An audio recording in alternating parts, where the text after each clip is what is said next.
What's going on, wrestling fans? I'm Jeff Upson. You are now tuned in to the PA Power Hour, and I got a special guest tonight from the morning call. He's Tom Housenick, and he's kind of like the District 11. You know, you and Brad Wilson are kind of like me of out, east, right? You know everything that goes on out there. Oh, if only that were true, Jeff. Well, Tom, you and I have talked a little bit this season about just the differences between last year and this year. It seems like last year District 11 really took the brunt of the COVID restrictions and really not having any competitions coming into the postseason. You know, Nazareth, Becca, you had some of their wrestlers going through the state tournament and earning medals and still only having like 10 to 12 matches in the season.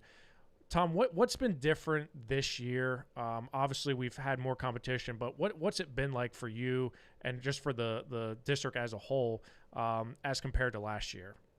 Well, Jeff, it has been better. Last week was a bit of a hiccup. Three of the four events that I had planned on going to were wiped out. A couple of dual meets, and Parkland has a winter duels tournament that's got some pretty good teams in it from districts 1, 3, and 11. So that was wiped out. It seemed that, and it was a crazy situation with that one. It seemed as if Parkland could compete but couldn't host. Mm. And with that happening at the last minute, Northampton was there, and they couldn't jump in and host.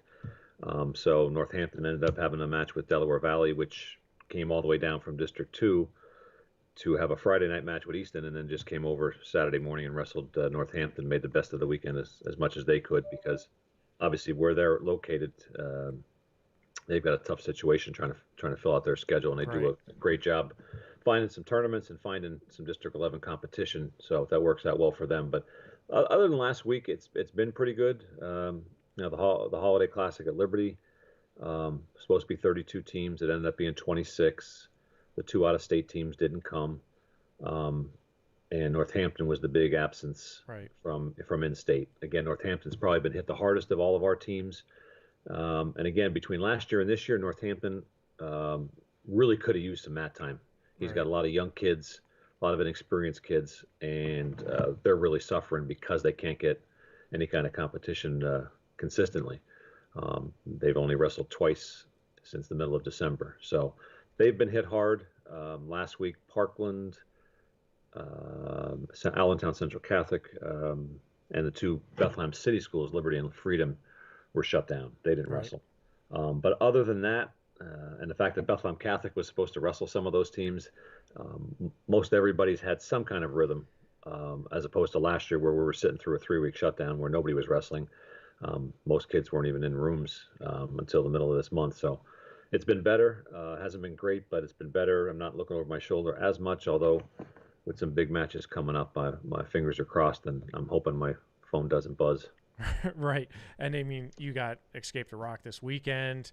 You know, that's always a big draw for District 11 teams. And we're starting to get into that dual season where we're going to have these big schools going head to head, right? And, it just seemed like last year, I mean, Nazareth is on the schedule, and then, all right, that's canceled. This Becca's on the schedule, now that's canceled. And, from a standpoint where I do rankings, it's like, I can't get. I don't know what's heads or tails, right? I mean, it's super hard, and I'm sure it's very similar to you because you're like, what are we talking about here? Other than the fact that there's a pandemic, right? I mean, how are you supposed to cover wrestlers that you don't see, right? I mean, it's got to be strange, right? It makes it difficult because you want to see a couple of kids here, a couple of kids there from schools that you're normally not going to cover in a dual meet setting. So you really want to get a chance to see them in a tournament, and when those tournaments are gone, you're in a tough spot. So you're kind of guessing and you're looking at scores, and that doesn't translate. So this year I've been lucky enough to see a lot more schools than last year, and even the year before. I've just the way the schedules worked out, and a lot of the dual meets that everybody's talking about haven't happened yet for the most part. So I've been able to see some other schools that I haven't seen before. I've got to see Xavier Arner from Whitehall, who has been real close the last couple of years Yeah. to breaking out. I've got to see him live. I'm going to see him live again coming up soon. So just good to get eyes on kids. And the Escape the Rock, of my top 10 teams in my coverage area, 6 of the top 8 are there, Right. including a couple of my District 1 schools. So that's like golden for me to be able Right. to see Quakertown and Faith Christian and Penridge go up against Bethlehem Catholic and Easton, and just see how they, and plus all the other top level talent from out of the state coming there. So it's just invaluable to be able to see faces and be able to judge based more on just scores, which thank God, there's been a lot more of that this Right. year. It's funny that you say that because I know I've been more cognizant about. I think I took it for granted before, but this year I've been really starting to plan out this. I started playing the schedule, months before the season, which is rare for me. But picking which tournaments and duels to go to get the most bang for your buck. Like I normally go to Ironman, but I went to Cumberland Valley because I wanted to see Nazareth. I wanted to see Cumberland Valley and some of the District 3 teams, but also some District 4 teams like Shikellamy, who I'm not going to see, and then go to Powerade. Because like you said, the Escape the Rock is kind of a golden tournament for you. Like I was very strategic in what I was planning to go to this year because I was so afraid we were gonna, something was gonna happen, and I just wanted to have those, like you said, eyes on wrestlers. It's one thing to look at scores, but to actually get your eyes on them and see how they're wrestling and how they're fighting through, how they're acting on the mat, because that plays a lot into it, right? I mean, so it's kind of interesting how you bring that up. You mentioned how you got to see some different teams and different schools, different wrestlers that you wouldn't typically get to see before. But I think the sentiment right now is District 11 is back, especially when you look at the teams. A lot of chatter is going on across the state about how good District 11 is, especially from a team aspect. And that wasn't there last year, right? Because, I don't think half the teams even had any dual meets. Waynesburg was pretty much just given the trophy for the team tournament. Central Dolphins somehow made it through. They beat Becca, and they're in the state finals. And it was just a weird circumstance, right? This year, it's really the talk of the town is how good Nazareth is, how good Becca is, how good Saucon Valley is, and Notre Dame Green Pond. And you can't deny it that those schools are they're really, really good, right? What's been your take on all that? Well, last year I think as bad as it was because of COVID, it was also an embarrassment for District 11 because if you look at the teams who entered the team duels tournament, one was de facto they went in just to go in, and then doesn't send out half his lineup in Double A Notre Dame, and then they lose in the first round to Southern Columbia. Now, may have they lost with a full lineup? We don't know. But the fact is they didn't send their whole team, made no bones about it. That's how they were going to do it. They were the only team that wanted to go in Double A from District 11. So, the other teams can't really complain. And in Triple A, Bethlehem Catholic was missing a couple of key parts, and the kids who were there, some of them were already checked out because of just the way the season had gone, and they were just done.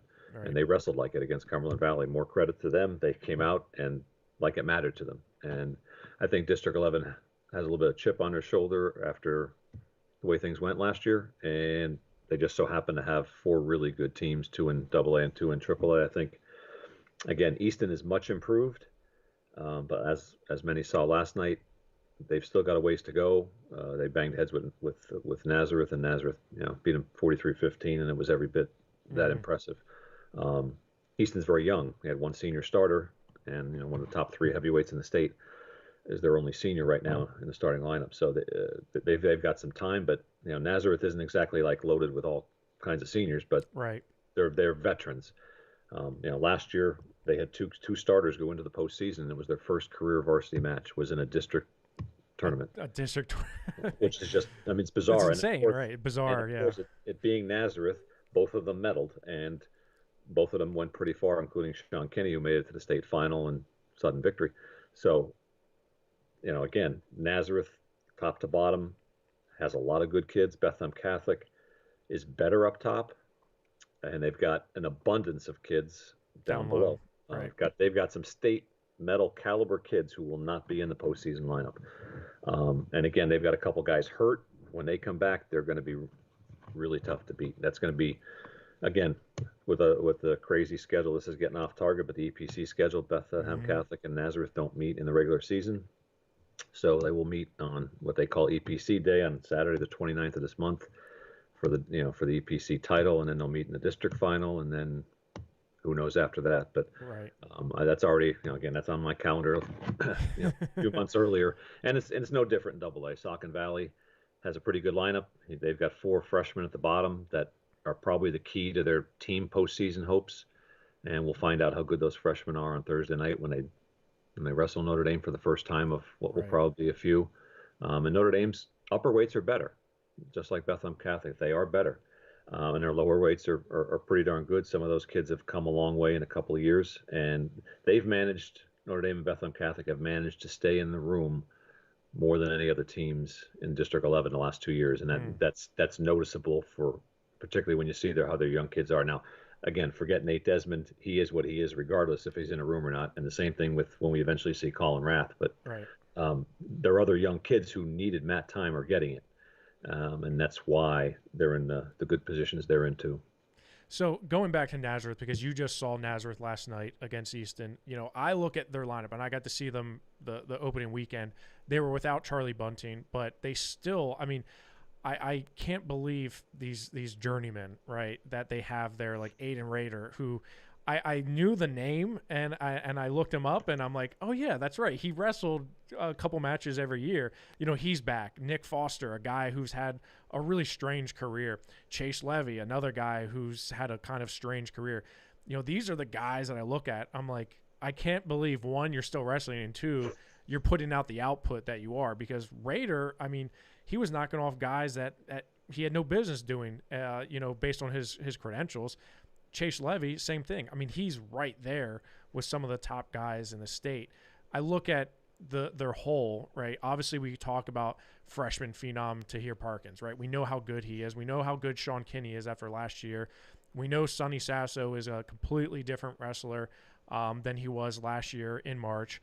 But it's these other guys that I'm like, these are the difference makers, if you will. And it kind of showed last night against Easton. No question. And I still go back to a conversation I had after the district tournament last year with Dave Kroll, and he said I had to double check who some of my guys were in my lineup for my postseason, Wow. individual postseason, and they're guys you're talking about. I mean, Noah Okamoto, who's now out hurt, Yep. was one of those guys. Ryan Fairchild, Dominic Wheatley. Yeah. Again, Aiden Rader is a guy now who's putting himself in a position where you're thinking, okay, he might be able to get out of regionals. Right. He's just done some things. It's just last night against Easton, like he was facing a pretty good freshman who's got a lot of moxie and is a typical tough Easton kid that they've kind of brought back there, and he took him apart. And I'm thinking, wait a minute, he just took him down 8 or 9 times. I haven't seen Aiden Rader take anybody in his career have Right. 8 or 9 takedowns, and he had one. He had 8 or 9 in a 5-minute span. He was really good last night. Now again, he's not a world beater, but this is what makes Nazareth's team so difficult, and especially in team settings, and whether you're in team tournaments or individual tournaments where they just pile up team points because everybody in the lineup gets some points. Now again, if he can find a way to get a 6-pounder to develop, again, he's undersized, he has no experience, he's just started wrestling varsity last week. So that's a lot to ask for him. But from 13 on through to 285, they really have a good group of kids. And again, these are not like stud Division I recruits, other than the handful that you've already mentioned. Right. Right. They just have guys in there who know how to wrestle, they know situations, and they don't panic. And Nick Foster is a perfect example. Last year was just a complete lost year. Yep. The year before, he got hurt, and then he got in the lineup, and then he wasn't making weight, and then he lost the wrestle off, and then he gained like 20 pounds for JV districts. I mean, it was just, he's had 2 years where between those two he's covered just about everything, and Right. he's finally starting to put it together where even when he's getting beat at the Beast or uh, Cumberland Valley, he's right there. Yeah. He's only had one match where, and again, I think it was one of the national prep kids who beat him up pretty good, but he couldn't put him away. And all the other matches, he's right there. I mean, he's had some real close ones, and he's responded well after those losses. He hasn't just kind of like gone into a shell. So it's been great to see him kind of evolve, and that's why Dave Kroll is respected the way he is, because he finds these kids, and they just emerge into medal contenders, and you're like, wait a minute, where'd he come from? Who is he? Right. He just year Right. after year, it's amazing. Well, I mean, and I look at it and I'm like, Chase Levy, like you could have quit 2 years ago. No one would have said anything, right? Or even Nick Foster, right? You could have quit and no one would have said, you know what, why did you do that? I mean, because honestly, like you said, the bizarre kind of years that they had and they stick around, which is, that buy-in and, you look at that level of that room. I mean, like you said, from 13 to 285, there's not a hole. I mean, especially once they get Noah Okamoto back into the lineup, there's no hole there. There's nowhere you're going to puncture through and say, you know what, this is we're going to expose them here because it doesn't matter against the best team. They're always, like you said, they're going to battle and give you your best. And that's, I think obviously it's a testament to the program and the coaching staff as a whole, right? But No it's just question. it's incredible to hear names like Aiden Rader and Nick Foster and Chase Levy as, like you said, as being the guys that are really driving the train forward. And Sonny Sasso, we know how good he is. We know how good Sean Kinney is. He's going to battle with Matt Cruz back and forth. And speaking of Sean Kinney, he looked good last night, right, against Matt Cruz, especially coming off that loss.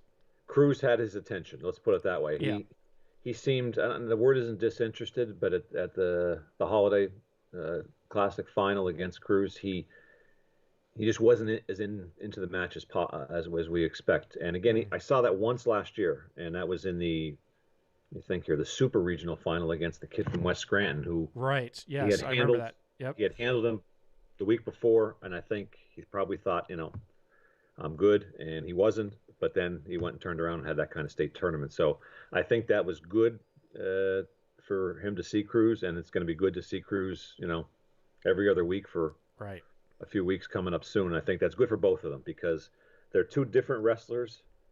Uh, Cruz is a real grinder, and he knows he needs to sometimes pick up the pace and take some shots. And last night's match was still at Cruz's pace. Kenny can wrestle up tempo Right. for a 285 pounder, and he knows he's got to get to his offense a little more than he did last night. But he was certainly more into last night's match, and again, I think that was a good thing for him to see that kind of that failure, in front of a big crowd, and Right. and to get it early in the year, so that was good to Sure. see. I see parallels between last year and District 7. Isaiah Vance and Billy McChesney from Hempfield area and Greensburg-Salem. They wrestled, I think, 6 times last year. And, Vance lost to him in the section finals. And of course, Vance then lost to Sean Kinney, which kind of shocked a lot of people. But, having that person that just kind of you grind with every week, I mean, you're starting to see it that it's going to make these two better, right? No question. In the long run. So No question. we talked about Nazareth. Now, Becca, as we mentioned before, they have a log jam. Well, log jam is not even the correct term. It's something worse than a log jam of talent down underneath, right? I mean, you have guys like, Frenzy, Marco Frenzy. You have the Campbell brothers. You have Charlie Pavis. You have Shane McFillan. These guys that are all very talented wrestlers. I mean, Shane McFillan was on our True Power card. He wrestled Anthony Mutarelli, who's number like 3 in the nation, 5 in the nation. It's I'm sure talking to Jeff Karam, he wishes like they could combine, they could put Marco Frenzy and Shane McFillan together and get a really, really good 215 pounder or something. But like you said, they're better up top than they have been in years past, right? Where you say they're really good throughout the middle. What do you make of the Bethlehem Catholic lineup? And I'll add the caveat: we haven't seen them nearly as much as we've seen other teams, or we haven't seen their starters nearly as much as we've seen other teams. Like you said, Colin Rath, not being in the lineup. Not that Ashton Campbell was not a good guy to have as a backup because he was a state qualifier as a freshman, but we just haven't quite seen them to the extent that we have seen other teams. No, there's no question about that. I think if you start up top, obviously their heavyweight Elijah Thompson is not going to be a state medalist. They don't need him to be. They just need him to stay off his back, not give up the automatic 6. Same thing at 215, whether it's Augie Warnke, sophomore who transferred in from Pottsville, or he's going to bump once he gets everybody back. He's going to bump people up in a team setting, and he'll cover up some of those holes because he has kids who can do that. Right. He can bump up Luke Thomas or and Landon Muth when he gets back, and some other guys just from like 45 on up. He can close up some of the gaps that are going to be there when they face Nazareth or when they face Waynesburg. I mean, that's what he has to do. But his biggest issue is the wrestle offs. I mean, he had Yeah. after he has their holiday tournament, which again is not as prestigious anymore as it once was, and not what the Bethlehem Holiday Classic is. But he had a situation where at one of the weight classes he had two of his kids in the final, and the Right. kid who won Right. the wrestle off in the preseason didn't win the final, so Right. he had to have another wrestle off, and so we're back to having wrestle off in early January, and he's going to have another one in a couple of weeks, at least one that could again change what has already happened. We could see a different guy in the postseason than we've seen most of the regular season. So again, it's a great problem to have, but you have an injury or two, and you don't even. I mean, Andrew Harmon is a key cog in Key the middle of component. that Right. lineup, and he hasn't wrestled at all because of injury, and you wouldn't know it. That's a great situation to be in. He knew last year that he was going to be in this position. He was praying for some kids to just kind of like sprout up and gain weight, Right. and it might happen next year, but it didn't really happen this year. So he's going to be just fine. The situation with Nazareth is going to be all about matchups. And again, if you can from Nazareth from 72 to 285, if you can stay away from just giving them 24 points, that's a bonus Right. in Bethlehem Catholic size. I mean, that's what is going to happen with most teams because they're so good up top. And again, Bethlehem Catholic is that good down bottom. Other than Parkins, who is a stud at 13 for Nazareth, they're in a situation where they've got and Charlie Bunting, who has really wrestled well since he's come back from Yes, he his has. Yeah. his shoulder surgery. He's really impressed me. If he gets even a little more aggressive, he's going to be dangerous. But other than those two, they've got to look for a couple of wins for some guys that we've been talking about who are going to have to step up against really good kids from Bethlehem Catholic, Right. and that's what's going to make that a great dual meet. It's almost going to be like in three pieces. You're going to have the upper half where you expect Nazareth to dominate, and then when you get around to Desmond at 6, you're going to start thinking, okay, here comes the train from Bethlehem Catholic, and then you're going to get somewhere in the middle, maybe at 45, 52, 60, where there might be some toss-up matches that are really going to decide the dual meet each week. Right. So that's going to be fun to watch. I just want to see both teams fully healthy, see what they fully have, and it really will go down to the last bout. I think both times or however many times they have in a wrestle. Yeah, I mean, you said it. I just want to see everything they got. Nothing left on the table. Like you said, Andrew Harmon, Noah Okamoto, get them all out there and Absolutely. just and have them all wrestle. And I tend to agree with you with it's almost like the match in 3, and you have those upper weights where Nazareth is coming out to a strong start, and then you turn the corner, and Nathan Desmond is, like you said, Nathan Desmond's just a different level, right? He's on a different level. He's that good.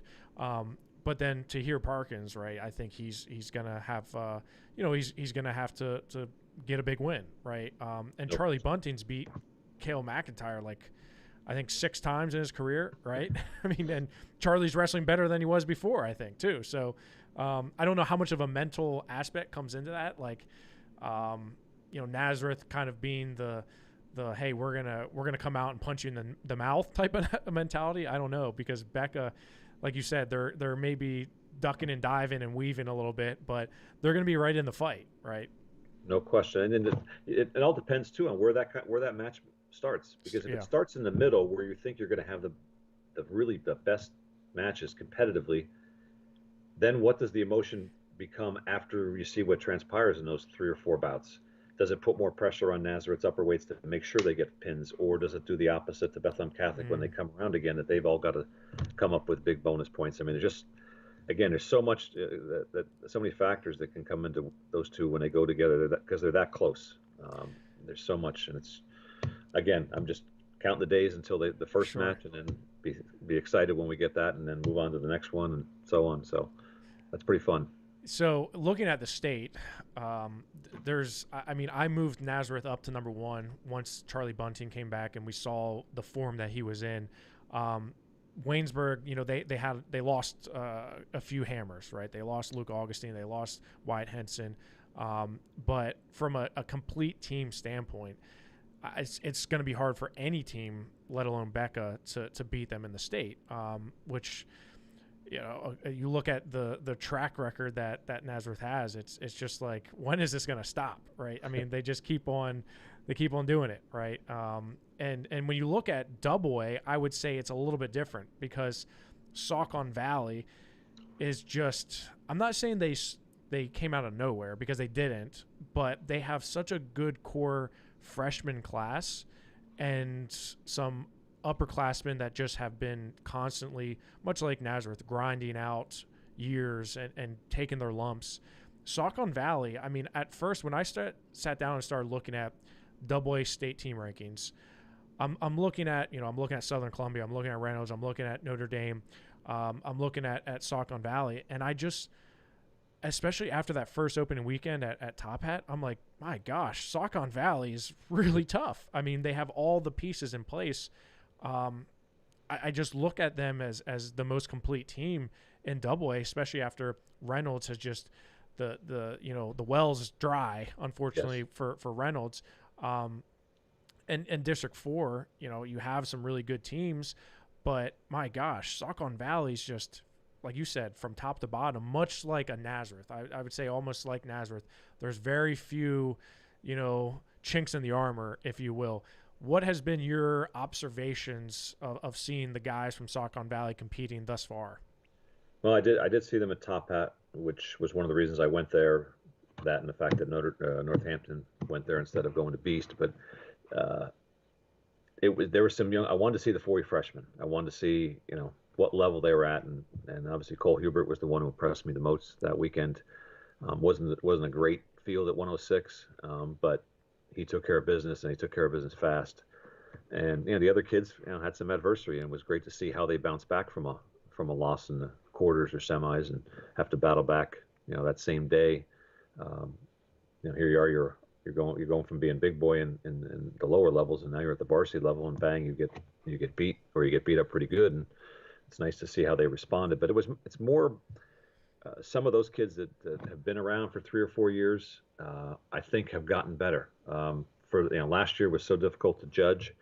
But if you take, and this will go down to one of our topics later, but Cale Markle has really improved. Yeah. He was one of those kids, and I talked to Chad Shirk earlier this week about him ahead of the Notre Dame match on Thursday, and he said he's really come a long way, and it's been very simple. He has minimized the number of, quote, stupid mistakes he's made. He would get in a big match or in a big tournament situation and make a mistake, and next thing you know, he's getting pinned. Yeah. That's been, if Saucon's had a bugaboo when it's come to either the state duels or the match against Notre Dame, whether it's districts, Colonial League, whatever, they've made big mistakes, and Notre Dame has capitalized, or other seasoned teams, whether it be Reynolds or whoever, has taken advantage of that. Chestnut Ridge, same cast of characters in Double A that are just amazing how they can put it together year after year. And I think this team this year has the capability, again, if healthy. Dante Mahaffey just came back to the lineup after a football injury, kept him out for a while, and that really solidifies things up top for them. If they stay away from those kind of silly mistakes, and we'll see about that on Thursday, that they're going to have a good chance to be the last team standing. Chris Arciolo has been just been an enigma. There's just no other way to put it. He wrestled really well at Top Hat, and then not always the case since then. Didn't wrestle at the Holiday. Now he's back. Again, he's one of the most skilled wrestlers that Saucon has in the room. But he's got to be engaged, and he's got to be engaged for 6 minutes, and he's got to be able to get smacked in the mouth and come back. I mean, I've seen that kid bleed more than I haven't. That's something that probably he can't control. Right. But he's had a lot of injury time over his course of his career. It's amazing. The two, take his older brother, who's at Columbia now. He seemed to never get hurt until the state team tournament his senior year. But his the younger brother, Chris, is just it's one thing after another. I mean, he looks like he's gone through some boxing matches at times where his eye is just like completely swollen shut. He can't even see, or he just can't stop bleeding. But for him, I think it's more of a mental situation that if he's checked in and he's engaged, that's going to be a great match. If it comes off at 52, for instance, with Evan Mag, who was a really Really, improved yeah, Crusader for sure.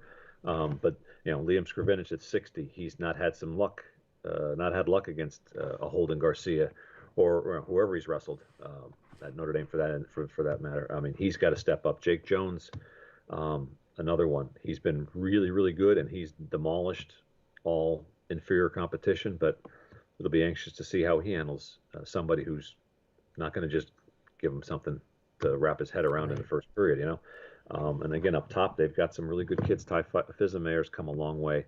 Again, he's undersized. Wherever he wrestles, he's going to be the lighter guy on the mat. But he's figured out some wrestling skill that, and then teamed it with his attitude on the football field, and he's become a pretty good wrestler. Dante Mahaffey, who medaled at States last year, Ty Sensitz, who medaled at States. They're two pretty good kids to team with Fizemeyer and Jones to make those last four pretty darn good kids. So again, there are no holes when they're healthy, and right now they're healthy, and we'll find out starting Thursday how these freshmen react to some tough situations. Again, it's a dual meet. It's going to be at home, so that'll be an advantage in terms of the crowd noise and stuff like that. But they're going to get in a situation where it's not going to be so pleasant, and we're going to find out what those kids are made of. And again, I think Hubert clearly is the best of those four, but they're going to need those other three for sure down the line. Yeah, I mean Hubert, like you said, the field wasn't deep at Top Hat, but I don't think he spent more than total of 3 minutes on the mat, in the weekend. So, he was pushed and he was tested at the Hurricane Classic, no doubt. But you look at those progressions of the other guys, and I like what you said about the enigma, right? I mean, you have a lot of good results, but then you have some head scratchers where you're like, what's happening here? We know and I feel like I've seen the names from Saucon Valley in their lineups forever. I mean, I can't believe Kale is still. I feel like his brother Matt's already graduated from Columbia, and I can't believe that Matt, that he's still wrestling, right? Because I feel like he's been around forever. And like you said up top, it's very much like Nazareth. From 72, starting with Jones, right? Jones is probably, I wouldn't say the clear leader because you have a slew of other state medalists there, but Jones has been the most active, and he's certainly the guy who's wrestling year-round, so you see him a lot more. Right. But from 72 on, again, you're not going to be able to get through and get a lot of points, if any, in those weight classes, even if you are Notre Dame and Chestnut Ridge is maybe a little bit different, but just looking at them, you got to think, okay, with Mahaffrey back and healthy, they're going to be really tough to beat depending on where you start. And if those freshmen start coming up through, it's going to be a very interesting duel, especially with Notre Dame. So I guess this is a good time to transition into Notre Dame Green Pond, because I saw them up close and personal at Powerade, and let me tell you, Tom, I was impressed. They were just wrestling really well. Aiden Smith wrestled really well. Even the fact that, Adam Schweitzer, yes, he had the semifinal slide where he went from the semifinal to the sixth. He was wrestling really, really well throughout the entire weekend, which, you look at his resume and you're thinking, well, yeah, he's good. Yeah, he was a state medalist in a weird year, but like he had no business being in the same league as Vinny Kilkiri, right? Right. And he showed up. Those Notre Dame guys, they showed up. So my question is, from a dual perspective, can they be a complete team where, you have a competition between them and Saucon, where you have some chess pieces where you can move some people around, and some of their guys got really big. LaPena got big. Evan Mack. I mean, he was a undersized 6-pounder a couple years ago, and now he's Right. up. Now he's up in weight, and he's still wrestling pretty darn tough. So Notre Dame to me is a completely different animal when you look at the team dynamics. Has that been your kind of perspective thus far as well?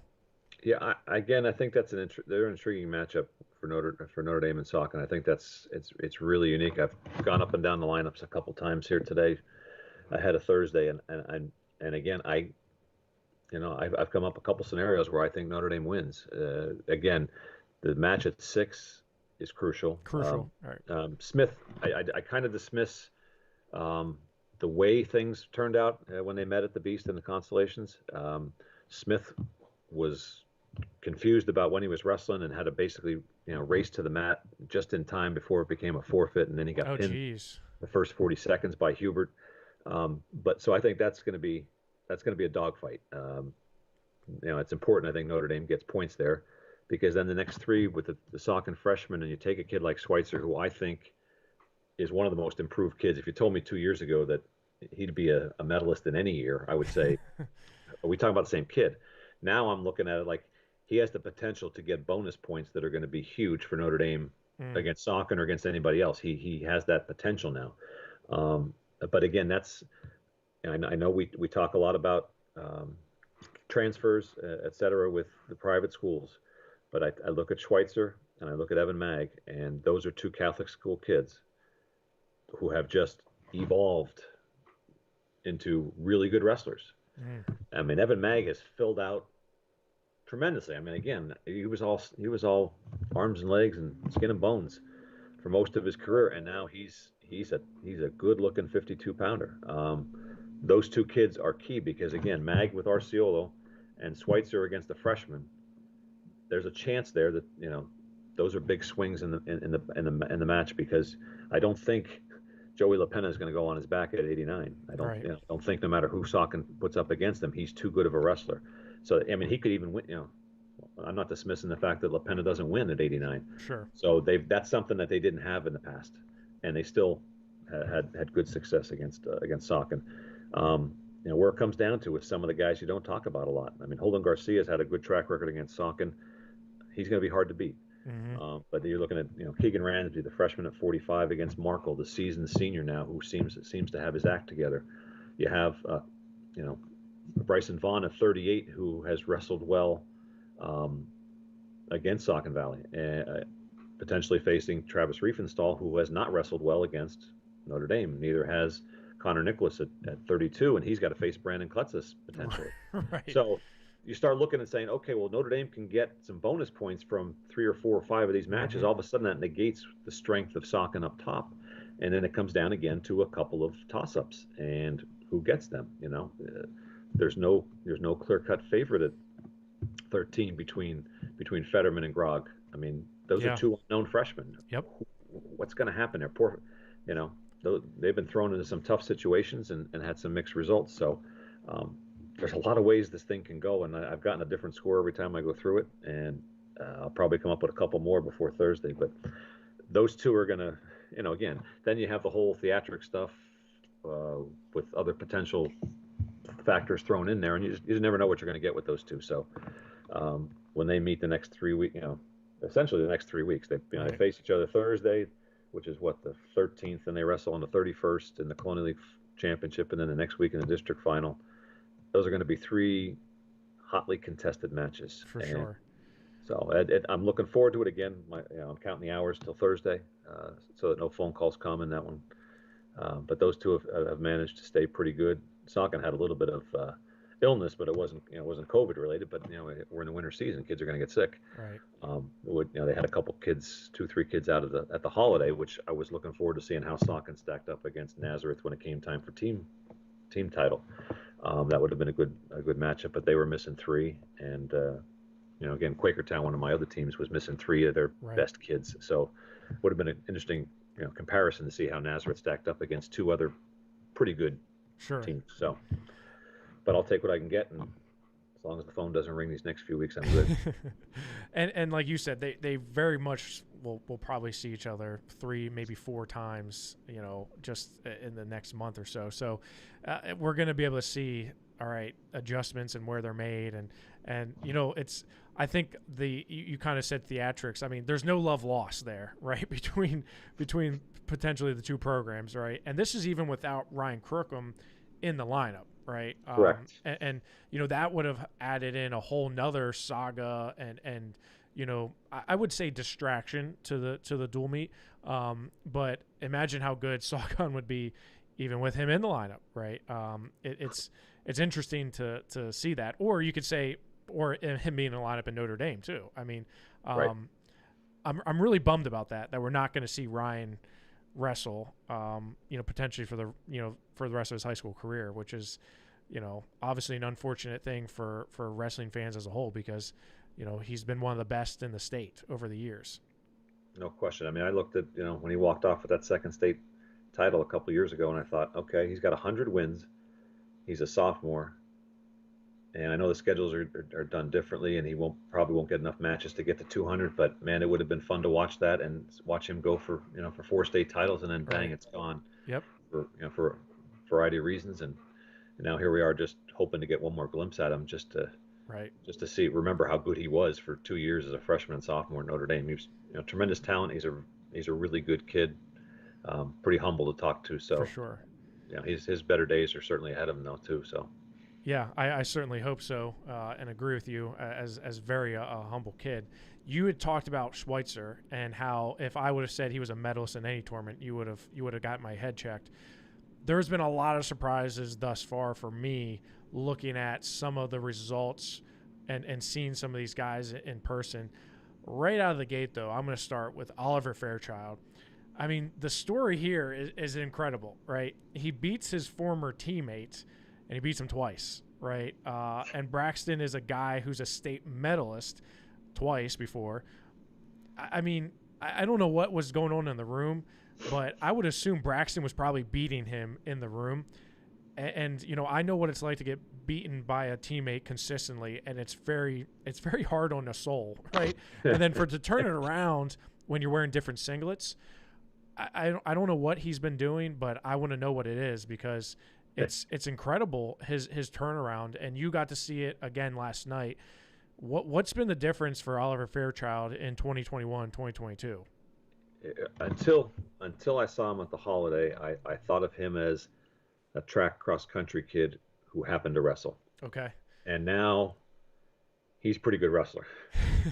He's gotten stronger, he's gotten tougher, and his mat awareness, his light years better than what it was the first time I saw him. I mean, both matches went down to the wire with Apello, and both times you would think that it was the state medalist who was finding this way to win. And I'm not saying Apello did anything wrong. I mean, there were some great scrambles late in the third period last night, and I kept thinking, okay, Apello's getting it. He's getting it. He's getting it. And Fairchild not only didn't let him get it, but then when they got to overtime, he was the one who countered and finished. And I'm thinking, wait a minute, how did he win that? Even though he was, and one thing I'll say about Fairchild is he is not just a defensive wrestler. He's not a reactive wrestler. Has been aggressive, no matter the talent level he's looking at. And he was like that last night. He took most, if not all, the legitimate shot attempts for the almost 7 minutes. He was mostly the aggressor. And again, I think a lot of that has to go to an attitude adjustment on his part. The climate in the room. Jody Karam he may not have the talent level that Easton had in the 90s and the 2000s, but he's working toward that. And one thing that's starting to come back is that chip that I may not be better than you, but I'm going to be tougher than you, and by the end of the third period, I'm going to beat you. And against Nazareth, that wasn't so obvious most times, but in that one particular match, it was. And there have been some other matches where they face teams that are, talent-wise around similar level to Easton, but Easton wins all the close matches. Right. They're finding ways. They wrestled Delaware Valley. They won every close match except one. And next thing you know, it's like this is a runaway. So Oliver Fairchild, one of the top, if not the top, most improved kids in District 11 for sure. I mean, Tom, he was 4-4 last year. I mean, he was 500, right? And he was 4-4, and the year before that, he was 14-12.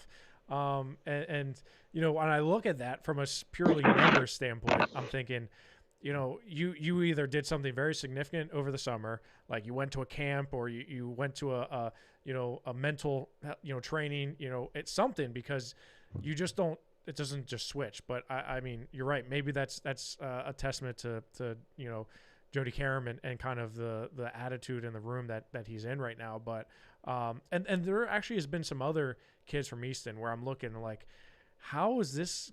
I mean, at the Hurricane Classic, they were getting wins out of guys. I'm just like, I can't believe it, right? And like you said, the Del Val match, they ran away with it. And Delaware Valley's a really good team. They're a very solid, well-coached team, and Easton just kind of smacked them around. So clearly, I think that grittiness, that I won't say like the Iowa mentality, but that kind of like, you may be better than me, but I'm tougher than you, like you said, and I'm just gonna beat you physically. You're starting to see that back, and that's kind of incredible to see in just a quick period. No question. Again, like I said, Easton is very young.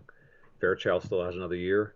Um, Other than Cruz, they've got some good young talent that are going to be there a little while, and they've got some kids coming up. So the well's not dry. Whenever Easton's involved, it's great to see. You get Easton and Northampton back in the mix together at the same time with Nazareth and Becca. It's going to make for some interesting duels for sure, and it's a long time coming. For sure. Another guy who I was impressed with is Adrian Gasick from Parkland. I didn't know a ton about him. I do know, what he did last year. He was 9-2 last year. I know he had some good matches, but he really wasn't outside of a few. He didn't really wrestle any high level guys. I think Wayne McKintry was probably his toughest match last year. This year, he's 11-1, and he has wins over Jack Leto from Lower Merion, who's a state qualifier. He majored Quinn Scott from Emmaus, who's not bad, beat Christian Reed, beat Milton Clymer, and he was close with Collegiesi from Council Rock South, who is, he's the number one guy in the state, and he lost to him 7-2. Gasick, for me, he was not a well-known, he's certainly not a well-known guy, but he's starting to make it that, he's starting to show that he should be, because he's not just beating guys, he's beating really tough guys, and he's keeping it close with a guy like Matt Collegiesi. Have you seen him, and what are your thoughts on him, and what can you tell us about his development? Well, I did see him once or twice last year, and again, when you look at the way Parkland's team was constructed last year, this is a complete rebuild, and he stood out because he clearly had some wrestling savvy and some wrestling skill. But I think what was lacking from him from last year compared to this year was confidence. He didn't believe he could beat a kid of equal talent, or let alone someone with a little more talent. And I think that's kind of changed this year. What I saw at the holiday was a kid who went out there thinking, I can win. And against Collegiesi, that was a little bit of a different animal, because Collegiesi physically is a lot stronger than most kids he's going to wrestle. And that's why Gasick wasn't able to finish. He didn't finish anything. He had good shot attempts, but again, that kind of talent and that kind of strength is not going to give up a lot of points. And that was a great experience. That whole tournament was great for Gasick because they don't have a lot in their schedule, and for him to get all of that in 2 days, that was really beneficial to him. And for him to come out of there feeling good about himself. I mean, he makes the finals, and is in it until the end with a state championship caliber kid. So I think he's one of those kids, and he's at 72 last year. He dropped to 60. He looks pretty good there. That's going to make for some interesting matchups with the power schools. He's not going to go quietly, whether he's facing a Fairchild from Nazareth or whoever happens to come down, if it's Okamoto or whatever, and some other kids. He's going to be right there, and I think he's going to be right there into Hershey. So again, I'm not surprised at his progress. I'm just surprised it happened so fast. Like by the time we're leaving the holiday, I'm thinking, he's not just in the bottom half of my rankings. He's considered somewhere up Near the toward top. the top. Right. He's got that kind of skill, and now he's got some confidence under his wing, which is a big thing for him. You could see that there was that tentativeness last year, and the couple of tough situations he got in the postseason, and again, his reaction so far this year has been much different. So who are some of the guys that you have noticed or that you thought have looked good? I mean, and before you jump in, I will say Emmaus has some guys that I was impressed with. Albanese Marco, he had a good has had a good season thus far. He's beaten guys like Christian Fritz, a guy from Cedar Cliff who's really tough, Aiden Bachman. He beat him. Tyler Cunningham, Mikey Holler from Pocono Mountain East, he beat him. But also, Jared Growler's back, right? Yes. He's a guy who I believe, I think you told me this last year. He's a football guy, right? And he took last year. He did not wrestle last year, but now he's back in the lineup. I think he's all the way up at 215 now. I'm not sure how much of a wrestling shape he's in or not, but he's had a pretty good year. He's 13-3 thus far. What can you say about Emmaus, and then what are some of your guys that you thought have really jumped levels? Well, those are two guys for sure that one has jumped back into the conversation. The other one has just jumped up, leaps and bounds. Albanese has looked really good. I mean, he looked really good at the holiday. Was put in some tough situations by more seasoned wrestlers. Yeah. But I think what happened first is he got that confidence beating a kid from Northampton who was and Fritz, who's supposed to, to make it to states this year and be a contender, and he fell behind early in that match. I think fell behind 4 or 5 points first period, and he didn't quit. Not only did he quit, but he came back and won the match. He dominated the last 4 minutes, and I think that was a huge confidence boost for him going into the holiday. And then with each match in the holiday, he's beaten good kids, and they're different styles. He handled the physical kids. He faced the Phillipsburg kid, who again, those kids only go one direction, and and no matter what their freshman, senior, whatever, they come at you and they keep coming after you. And he handled that really well. Again, confidence was such a huge thing for him because he would, and early in his career, he really pressed when it came against a big time kid from one of the big time schools, and it didn't work out well for him. And I think he's finally gotten the confidence to feel like he can contend with them. And then when he started beating them, he's really gained confidence. And I think it's very important for Emmaus to have their full schedule for guys like him, for guys like Jared Groller, who missed last year, whatever it was, he missed it. And like I said, he's just starting to come into wrestling shape. And I think if he can get down to 89, he can really be tough because he's a real strong kid and he's got a motor and he likes to go after you. And I think that works well. It makes for fun matches at those upper weights. But those two kids really need to get 30 matches in before they get to the postseason. And every time they can run up against somebody in the Nazareth, Bethlehem Catholic, Northampton, Easton singlet, that's going to be really beneficial to them because it just kind of reinforces the fact that they not only belong, but they're one of the guys that should be looked at as a contender for a gold medal that weekend. So those two different styles, different attitudes, but both now have the confidence, and I think they've got a real chance come the postseason. Again, I think you and I talked earlier about Xavier Arner from Whitehall. Yeah, he's a kid now. He lost. Whitehall wrestled Nazareth earlier in the week or late last week, and it wasn't much of a match, but there were two things there that I wanted to see. I wanted to see how Arner and Tyler Cunningham, did against Nazareth kids. And again, if you can't beat those kids, you're not gonna medal. You may not get out of districts. And Cunningham's had a career of heartbreak. Yeah. He fell short last year to a first-year starter from Northampton. Lost to him twice at districts, including in sudden victory in the third-place match, and he was home for regionals. Again, he's lucky he got another shot, and he beat Aiden Rader. We talked about him earlier. That was a really good match, and that's a telltale match. That's one that come February, you're thinking Nazareth has the edge because they're Nazareth. Well, Cunningham now at least has something in his own psyche that he can turn to and say, hey, look, I beat this kid. I beat him at Nazareth. I took him down 3 times. He didn't take me down, and I can beat him. I should beat him. So for somebody like Cunningham, that was important.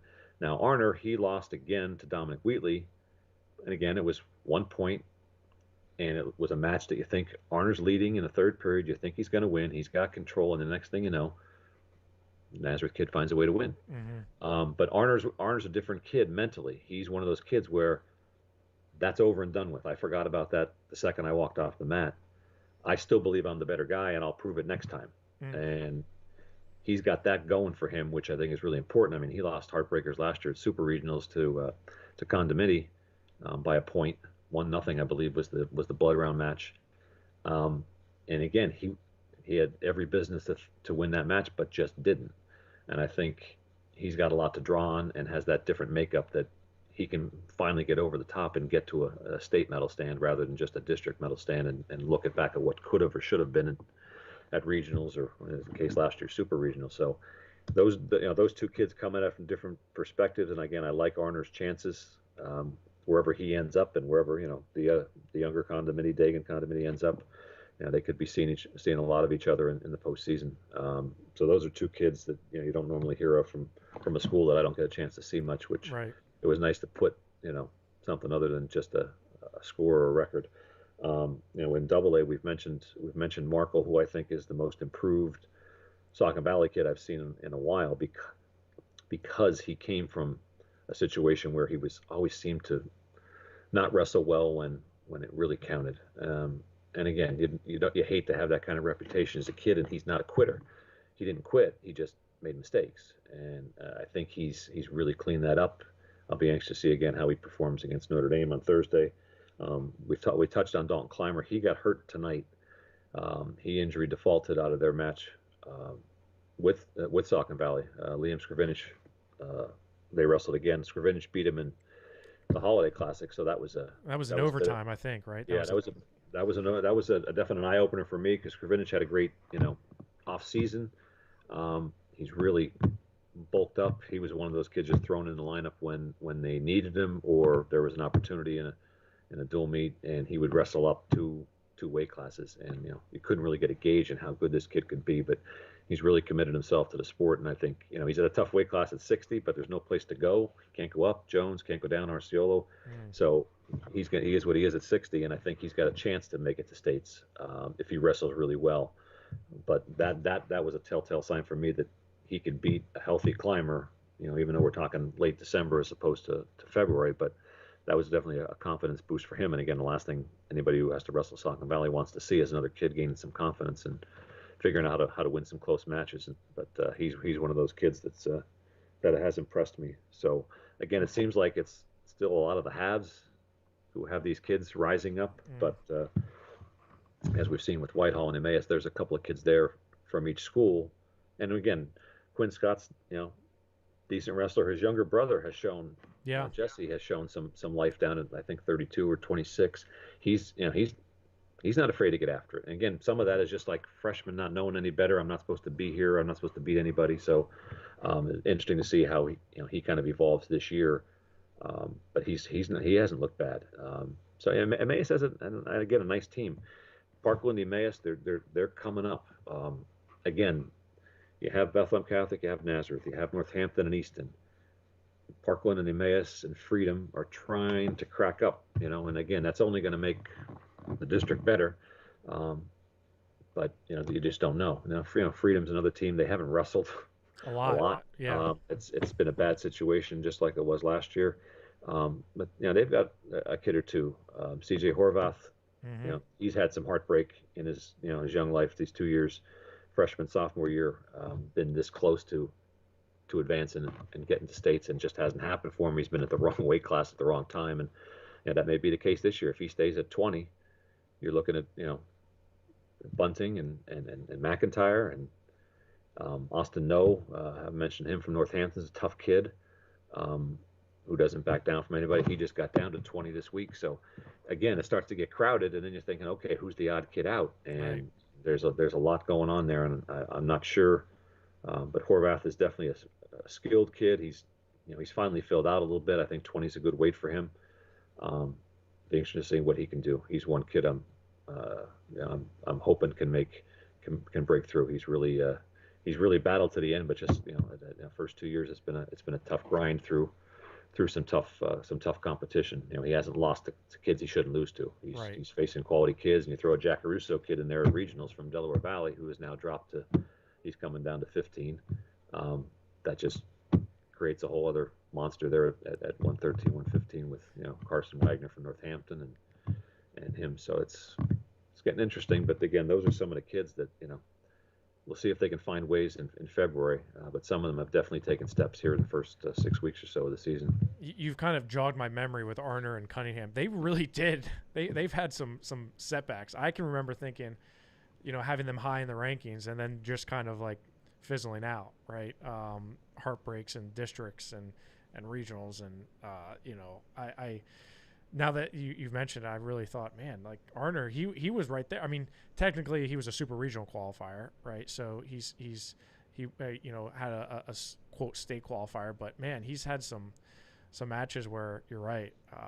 Thought he would finish a little bit better than what he had, and I like hearing things about Emmaus and Whitehall, and I even think a guy like McClellan Warren from Whitehall, he's had a decent year. He's only lost to Sonny Sasso and Bryce Molinaro from Hazel, so like 2 state medalists he's lost to, but he's in there battling. He's right there with a kind of a wide open 215 weight class too.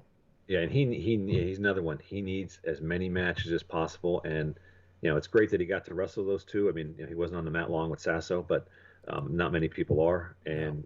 he needs to go 6 minutes with a lot of good kids before he gets to districts and has to try and figure out how to weave his way through a tournament. He definitely has some talent. He definitely can make it to week 2 or week 3. There's no doubt he was one that had kind of slipped my mind, but I did see him at the Holiday and against Nazareth, and he has a chance. He has a chance, which again, that's 3 kids from Whitehall, which when was the last time you could say Right. that they have 3 kids that have a chance to make it to states, who have legitimate chances. I mean, they just Right. have to wrestle like you expect out of a Nazareth or Northampton kid. When it comes time to the postseason, you expect the best out of yourself. So it'll be interesting to see. So you're the expert, right? What are you looking forward to out in District 11? Obviously, we have Escape the Rock this coming weekend. We know we have Saucon Valley and Notre Dame Green Pond, and that is what's the date on that one again? It's Thursday, Saucon Valley, Notre Dame. Thursday, Yep. right? Yeah. Okay. So, what else is in the pipeline as of right now that you have circled and you're saying this is a can't miss type of event or match?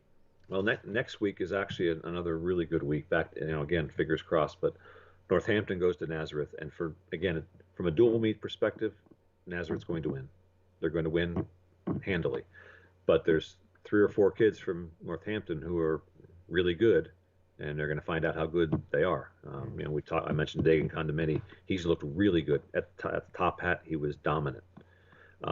Carson Wagner, been very good. He got that great win over Nasdeo from Williamsport at the top hat. That was a huge confidence builder for a kid who's a 2-time state medalist. You would think, how could he not have confidence? But he needed that, and he's been more aggressive so far this year. Again, spotty mat time because of their situation, but he's a tough kid. And Austin No, another one. If they get Alex Hanley back, he's a kid who won 30 matches, I believe, as a freshman, and then just disappeared for 2 years. And now here we are into a 3rd year. This is his last chance. Again, he's one of those kids who is super skilled, but is finding ways to kind of mess things up. And if they can get him back, again, him against Jake Doon in a dual meet, that will be fun to watch, because Hanley likes to move around for 6 minutes, and Jake Doon is not going to be quiet. Right. So that would be entertaining. That would be something I'm looking forward to. That's next Wednesday, a week from Wednesday the 19th. On the 20th, Easton goes to Bethlehem Catholic. Well, the brothers Karam, forget about that. This is Easton looking to see if they are taking another step forward against a lineup that is clearly loaded like Nazareth's. Where do they find wins? Which kids step up? Which one of their younger kids finds a way to beat a kid maybe he's not ready to beat? Good situation there for Easton to get tested again. And then that's Saturday, the 22nd, Bethlehem Catholic, Notre Dame. Yep. Great dual meet. Bethlehem Catholic, they faced for the first time 2 years ago on a Saturday night, and they're doing it again this year. I think it's great. Packed house. Last time they met, it was that'll be real entertaining. Easton Phillipsburg is always a great one on the 25th. It's in the pit. Phillipsburg's got a really good team. Yes, I don't think Easton can beat them, but it is Easton Peaburg. We'll find out how much Jody Karam's bunch has evolved here. They had a great off season together. They did a lot of stuff together. They went to a lot of tournaments together. It's clearly paying off.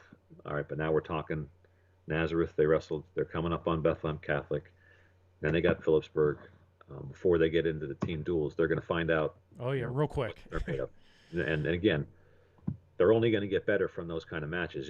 You don't want to see them go down hard. But Karen was pleased with their effort and their stick-to-itiveness against Nazareth, even though they lost that one pretty good. But those are some big ones looking forward to. And again, by the time we get to the 31st, that's Notre Dame and Saucon round two. Right. And then finally on the 29th for the EPC day, that'll be Nazareth and Bethlehem Catholic, which will be fun to watch. Yes, it will. So what you're saying is get ready, buckle up, because it's about to get real bumpy on your trip, right?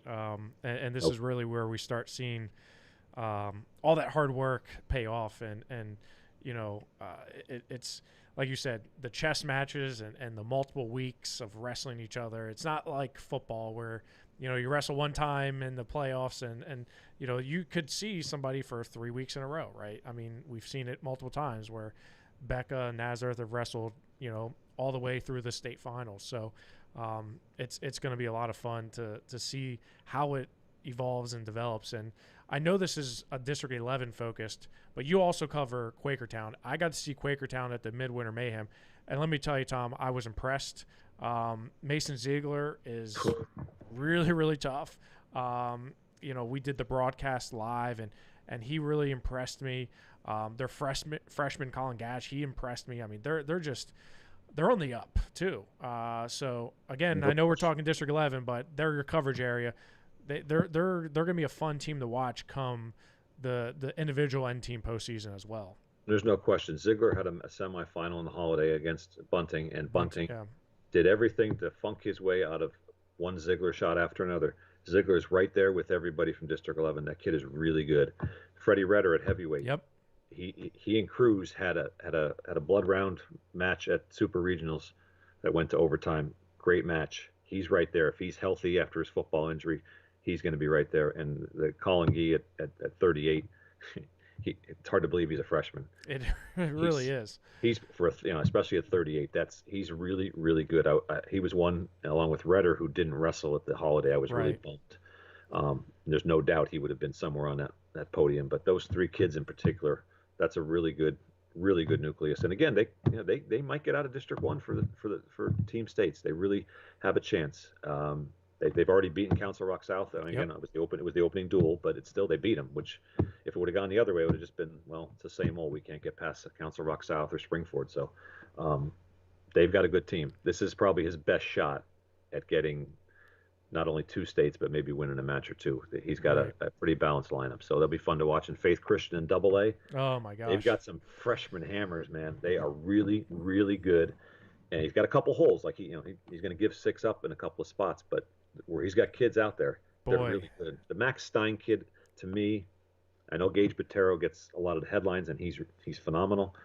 But this Max Stein, I've watched him lose close matches to like studs. Like Tyler Kasak took apart just about everybody at the Beast of the East. He didn't take apart Max Stein. Yeah, I was 6-0, but Kasak worked for those 6 points, and that's a freshman in his biggest tournament, his first big tournament as a varsity kid.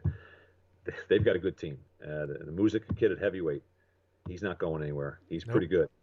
He's bulked up, and he's a better wrestler, a lot better wrestler than he was last year. So those two are both going to make some noise, I think, in the team concept, and they've got some state medal contenders for sure. Oh my gosh. I mean, like you said, Faith Christian is just, I got to see them at Powerade, and I knew Gage Botero. We knew he was going to be tough. We knew he was going to be all that and some more.